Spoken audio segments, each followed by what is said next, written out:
Hello, Hi, BookTube. BookTube. We did it again.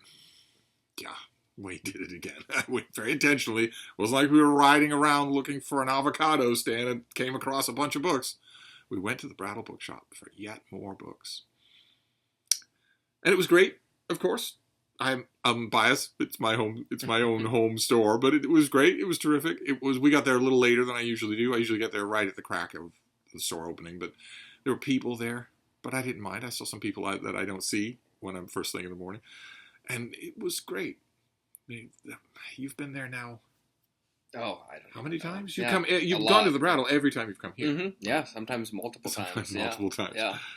For those of you who are new to the channel, it's the Brattle is a used bookstore in downtown Boston, and it's fantastic. Just constantly overturning stock. But in addition to that, there's a sale lot right next door that is full of cards, thousands more books, for $1, $3, or $5. And that also changes all the time. A little bit piercingly windy there on the street this morning, but we still managed to get books, and you got far fewer. The seesaw has gone the other direction. You got far fewer than I did. I maxed out on books today because we had a car. We drove there, and I knew that. I knew that the worst I would have to do is lug the overloaded bags just around the corner to the car. So I got stuff that I would have had to make 2 or 3 trips because the bag didn't last. The bag is completely destroyed. Oh, it is. Yeah, it's torn. Oh, my. Oh, my. It takes a lot to destroy a Brattle tote bag, but I did it. We stopped at the post office beforehand to mail some of my books back home. I saw a comment from one of you asking how I was getting my books home. I mail them. I don't know how much sense that makes, but I do mail them all back home. And so after we did that, I was shopping a little more conscientiously, knowing that I was going to have to mail some of them back. We'll see how long that lasts, but I did only get a handful. So I think because of that, you might want to start. Yeah. Well, I can just start with one. I can start with one. This thing here, Alive in the Wild. This is a terrific old nature book. Tons and tons of original drawings. Just American wildlife. I had a copy of this.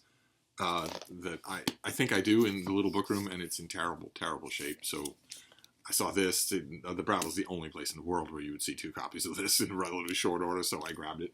And it has, as an extra, I don't know how many of you are going to care, I just noticed it now when we're here inside, that it has an intense used old book smell. Some of you just get off on that. I don't particularly myself. I don't mind it, but it's really punching. So there you go. Okay, my books aren't any more interesting than the previous hauls. This is John Kenneth Galbraith, The New Industrial State. I saw this at the used book superstore, and I saw this at the book barn, didn't grab it. So when I saw it for a third time, I thought, okay, I'm going to finally grab it. I haven't reread this in a long time, so I guess I am now. I always think maybe I'll do a comprehensive read-through of Galbraith again, but I don't think he's an author that you need to do a comprehensive read-through. I think, a big 4 or 5 are probably enough. So I know him I come at him from a completely different angle. I know him through the Kennedy administration, not through economics or anything like that. So I don't, is he good? He's a good writer. I don't agree with a syllable in his books. Yeah. Okay, well, I can do a theme once. I can do a theme probably twice. One of the exorbitant just indulgences I did today. There's a thing that I love. It's not anything I don't already have. In fact, a lot of what I got today, I got yesterday as well. There's a thing that I love. These old hardcover reprint omnibus volumes for particular authors. I have a whole shelf of them in the little book room. I just love them. For some reason, I just love them. Once upon a time, this is Avenel? Yeah, once upon a time, Avenel, the publisher, had a booming business in these things. And so they crop up. I saw some at the book barn. I saw some at the used book superstore. And today, I always in the back of my mind, I'm always keeping an eye out for them. They're always neat to get. Somebody unloaded almost all of them at the Brattle today. I left behind probably 30. I figured I don't need an Avenel big reprint volume of Frank Slaughter or Leon Uris. I probably don't need that. There were a lot of Western volumes. If they're still there when I go back the next time I go back, I might get them. Although I think it kind of violates the spirit of June on the Range to get hardcover westerns. I mean, the Book Barn had Avenel reprint volumes of Louis L'Amour. I think they got up to 5. I didn't do them, but I did find some that I'm very happy with. I found Ellery Queen. I have not reread an Ellery Queen book in so long. This has And on the Eighth Day, The Players on the Other Side, Inspector Queen's Own Case, Cat of Many Tales, and Double Double. So you get all these things in just one book with a cheesy cover illustration there. And I found John le Carré. Very happy about this. This will be for Dr. November. This has The Spy Who Came In from the Cold, which we read together for Dr. November, A Small Town in Germany, and The Looking Glass War. So this is a lot of le Carré. I just bought that exact volume at my bookstore. Really? I live in Minneapolis, and there's a bookstore there called Majors and Quinn you should go to if you're ever in town. And I found that exact volume on their clearance shelf. And I've never read le Carré. But do you like these volumes?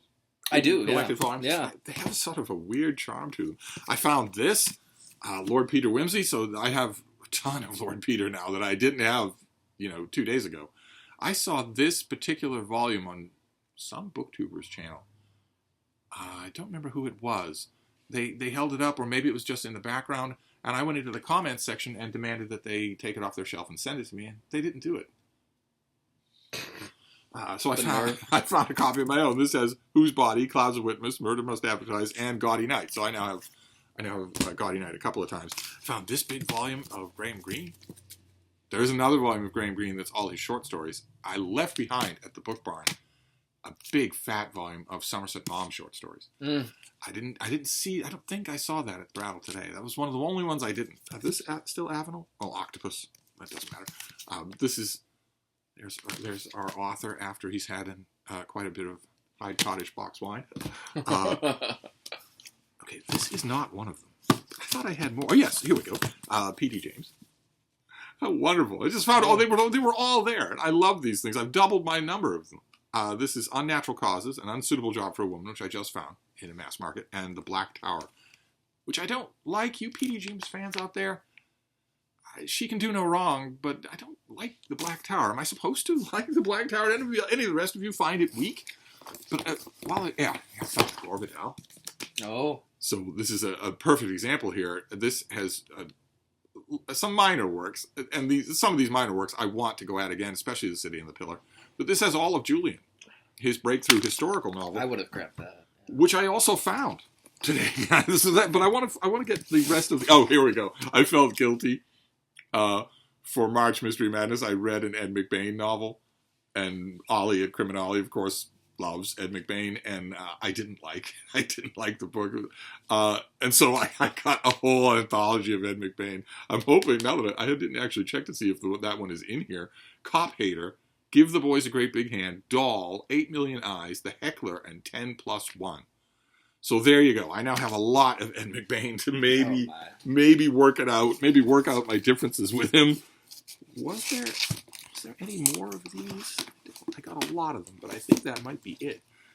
Yeah, that's it for those. So I'm envious of those. Those were good finds. Okay, then my next one is another Viking Portable. This is the Portable American Realism reader. And I didn't know this one existed, and it has a pretty good mix of stuff in it.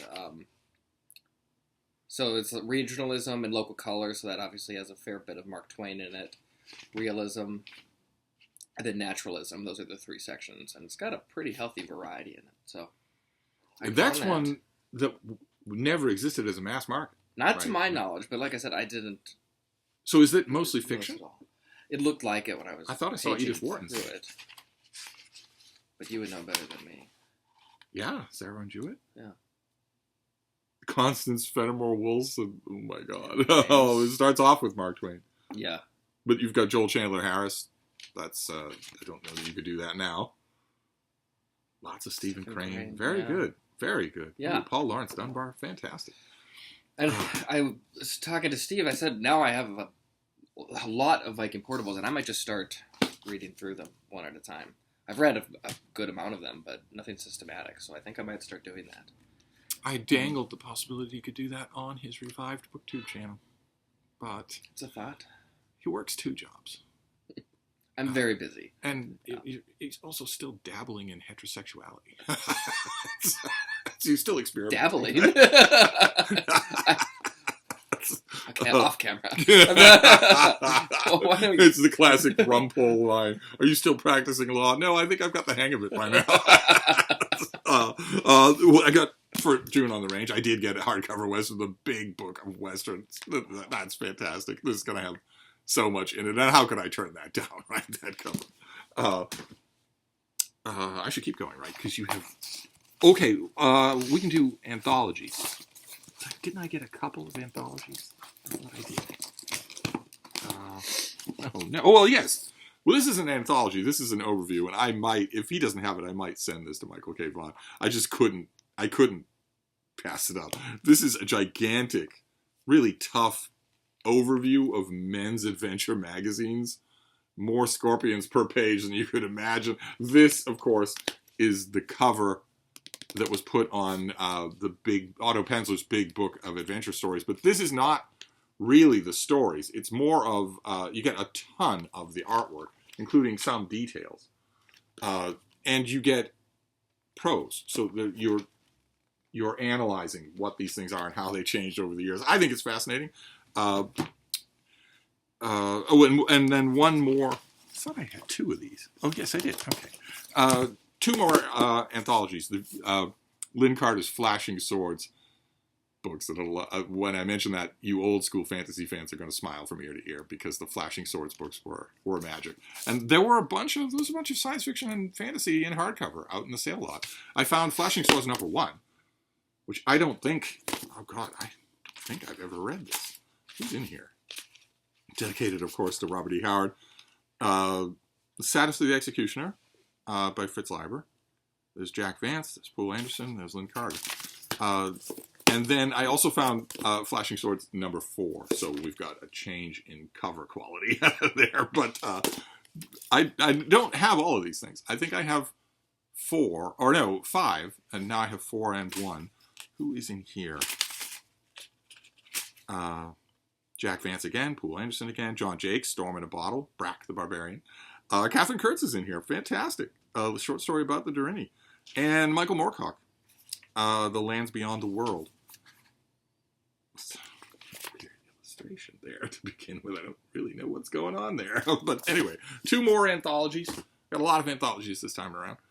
Okay, and then these 2 are put up by the University of Notre Dame Press, and they're collections of critical essays. This one is all with essays on Hume, and then this one is full of essays on Mill. So I don't know how many of these they did, but these 2 are great. I've read a ton of, I think all of Hume. I don't know. The Hume volume is intriguing. You didn't find those in the sale lot?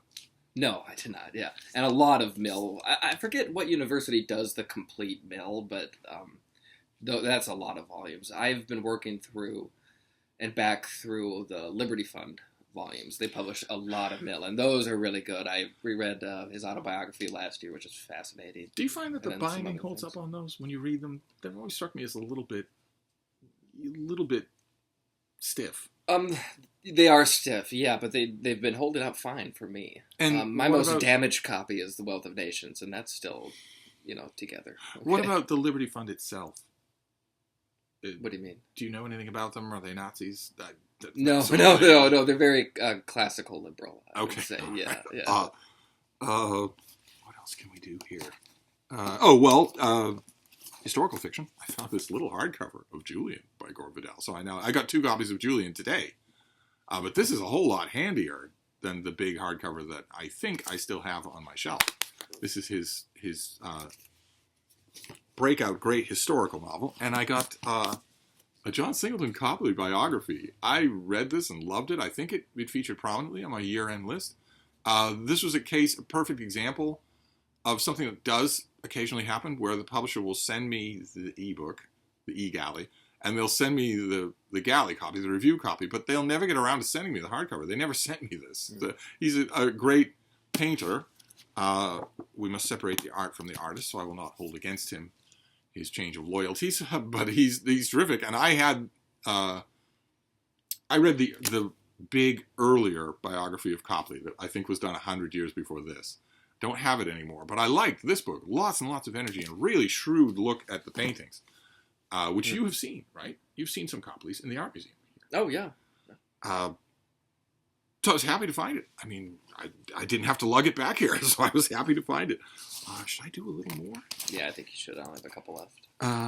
History. This big thing. This is wonderful for $5. Myriad Faces of War. Already has a dust jacket. This is a big study of the British participation in World War I. I have only ever read this out of a library. I've never seen it used. I've never been able to own a copy, and it kind of dovetails. I've got a few war books, and World War I has featured. I found something for Garb August. I found something for. This is by Thomas Page, and it's The Spirit. There it is, lurking over them. I'm pretty sure that this is trash. Indians called him Sasquatch. Oh my God! A white man called him Bigfoot. He is leading both down bloody trail in the Northwest. You're kidding me. I thought this was a ghost. It's a Bigfoot novel. Oh my God. Oh, so protector, pursuer, quarry.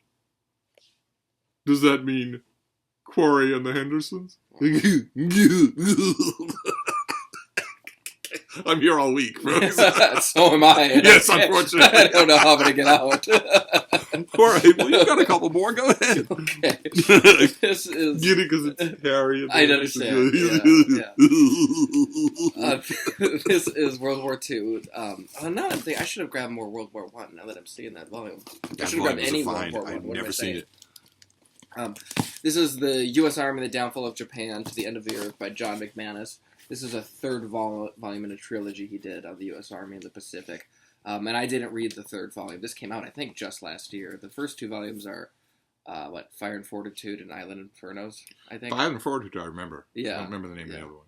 I think it is Island Infernos. But they're both terrific, and I just didn't get this when it came out, so now I have a copy, so that's wonderful.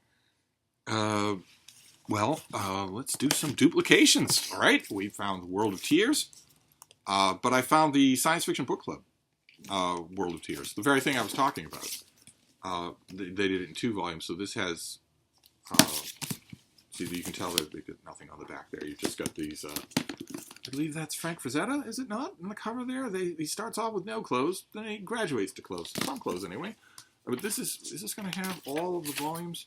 Volume 1 has The Maker of Universes and Gates of Creation, and Volume 2 has the other 3. Yeah, A Private Cosmos, Beyond the Walls of Terror, and The Lavalite World. I didn't find one. I found mass markets of all of these but one. And I immediately thought of these volumes. I've had these volumes before. I've hauled them before on this channel. I just keep sending them out. And I discovered today a cheaper way to send books in the mail. Oh my God. I had no idea it was even there. I used to sail right past that part of the post office.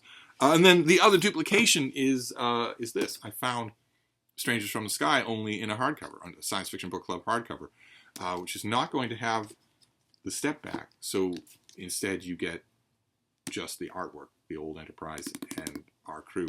But in a hardcover, there were a bunch of Star Trek hardcovers there, but all the other ones that I saw were movie adaptations, which I like, but not as much as I like this. This is nice and solid. Why don't I just finish up, and then you can do... Yeah, I just have one more. I found a mass market paperback of Nightwings by Robert Silverberg. I did not check if this was only Nightwings.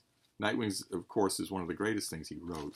Yeah, this is just Nightwings. Sometimes you see it in an anthology with other things, but this is awesome. This is any of you who've ever read Nightwings will know this is an awesome Silverberg story. Still alive. He's an author who's still alive. He's bitterly, bitterly old. Mind is clear as a bell. Still knows how to write. Then I found this Hour of the Dragon in this, again, a book club edition. So you've got the fold out artwork here for Conan. This is just classic Robert E. Howard. I have these editions, but I'm always doubtful when I see them. I'm always doubtful that I have them all. So this could be a double.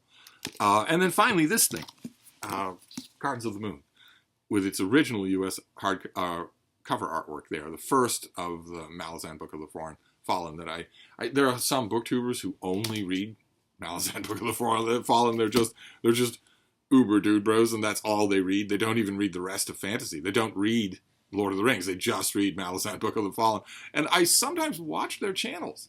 And that naturally makes me curious. And I have an ebook of this, but this is the cover that I wanted. This is the version that I wanted. So I found it. I grabbed it because I didn't have to lug it. Okay, and then my last book, really going out with a bang here, is The Essential Lippmann, A Political Philosophy for Liberal Democracy. Walter Lippmann is one of those figures where I think even if you don't agree with him, he's great on the page. And I haven't read him in a while. What do you have by him? I don't have anything by him at home. No? No, nothing. What about him? What was that? The great big book, really good. Walter Lippmann in the American Century? Something like that? I don't know. Mm-mm. And is one of those editors Clinton Rossiter? Did I say? Yeah, it is. Yeah, God, Clinton Rossiter, too. I actually saw some Clinton Rossiter there, and I almost grabbed it, but I didn't. Maybe I should have. Yeah. It's enduringly weird that he can be so young and be so at home with the mid-20th century intellectuals. That doesn't make any sense. So you didn't get any Bigfoot books? No. Guess nobody's perfect. Anyway, there we go. Another book haul video. That's 3 days in a row. Who knows what tomorrow? Will tomorrow bring book hauls? Who knows? Looks like we might be heading for rain at the end of the week, which won't stop us because we have a car. But anyway, there you go. That's another book haul for another day. We'll wrap this up for now, but we'll be back. All right, thanks, Book Thank Two. you, Book Two.